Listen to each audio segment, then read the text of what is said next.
This evening at 5:29 p.m., officers responded to 1244 North Broad Street regarding a behavioral health issue. Upon arriving on scene, one of our officers encountered a subject with a firearm and engaged that subject in gunfire. Shortly after engaging that subject, additional officers arrived on scene and located a female victim just to the north of the residence that was suffering from a gunshot wound to the head. They secured the immediate scene, and additional officers went in to search the residence for safety and weapon sweep purposes. And upon searching the residence, they unfortunately located two deceased male individuals inside the residence. And did the officer shoot the suspect? That is information that we are not ready to release at this time, just because that information has not been verified at this time. But the suspect is being treated for critical injuries? Correct.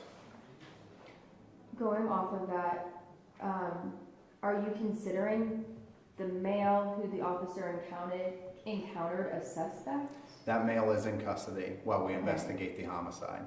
Are you sharing if that male is believed to have shot the 3 victims? We're not sharing that at this time. Okay. Are you allowed to tell us if there was any connection or relation between the suspect and There is a connection between the suspect and the individuals inside. However, to be definitive on what exact relationship that is at this time would not be beneficial to the investigation. And the Bureau of Criminal Investigation is also at the scene? Correct. By policy, we have Ohio BCI and I investigate officer-involved shootings. And because there is a potential of this in this situation, BCI is here to investigate that, but our detectives are investigating the double homicide aspect of this investigation. And only one officer fired their gun, correct? That's correct. Okay. So the officer did fire his gun. Is it known at this time whether or not the suspect fired the gun at the officer? That's information that would be too preliminary to release at this time.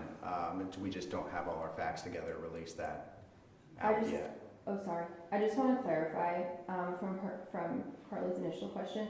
So the release is that the officer engaged the subject with gunfire. So did the officer shoot the subject?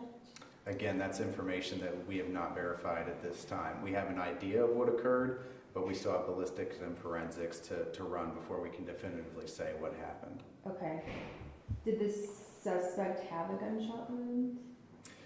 The information that we're receiving from medical providers is that there is a potential gunshot wound to the suspect. However, that's not been verified, and I'm not a medical doctor, nor am I at the hospital. Okay. So I'm just trying to make sense of it. Completely understandable. So are we.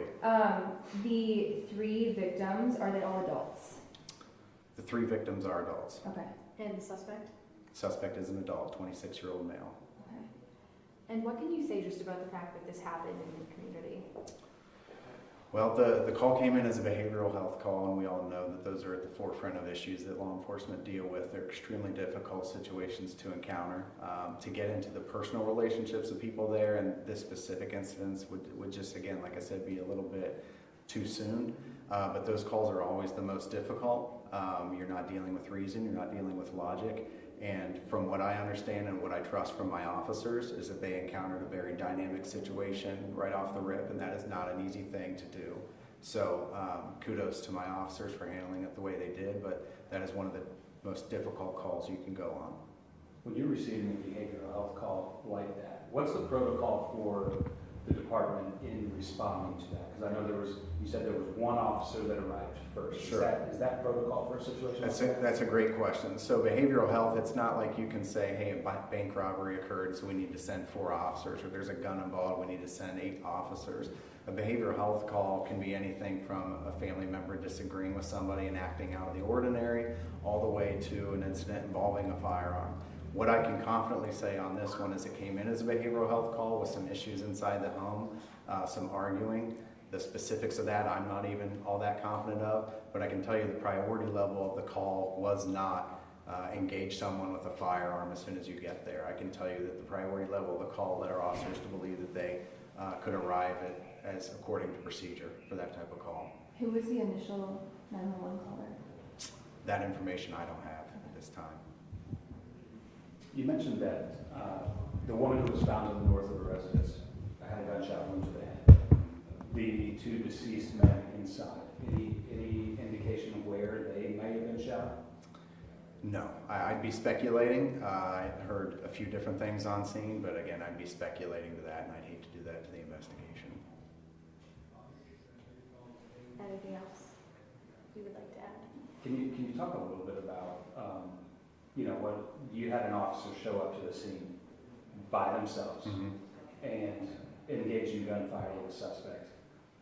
What happens next for that officer, and what kind of support and resources do they need? It's a good question. So immediately from the scene, by policy, they are removed as soon as practical. So they're removed from the scene. When they come here, there are a certain set of policies and procedures that we follow that support the officer and support the safety of the investigation. So we want to be there for the officer, but we also want to make sure we're objective. Part of that, part and parcel, is being objective. So we call in BCI and I to do the officer-involved shooting investigation.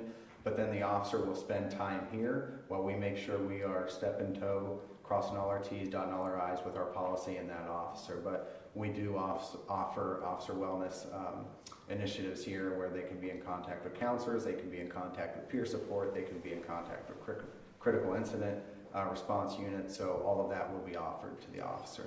Is the officer on paid administrative leave? At this time, absolutely. Okay. Were the officers, that officer in particular, and the other officers who responded, were they all wearing body-worn cameras? By policy, they are to wear body-worn cameras. I would be speculating to say they all had them, but I am 100% confident they all had them on their person. Where I can't really say is whether they were all activated, and quite honestly, we've not even had anyone download their video yet, so that is something I can't fully answer at this time. But by policy, they would have their body-worn cameras on them.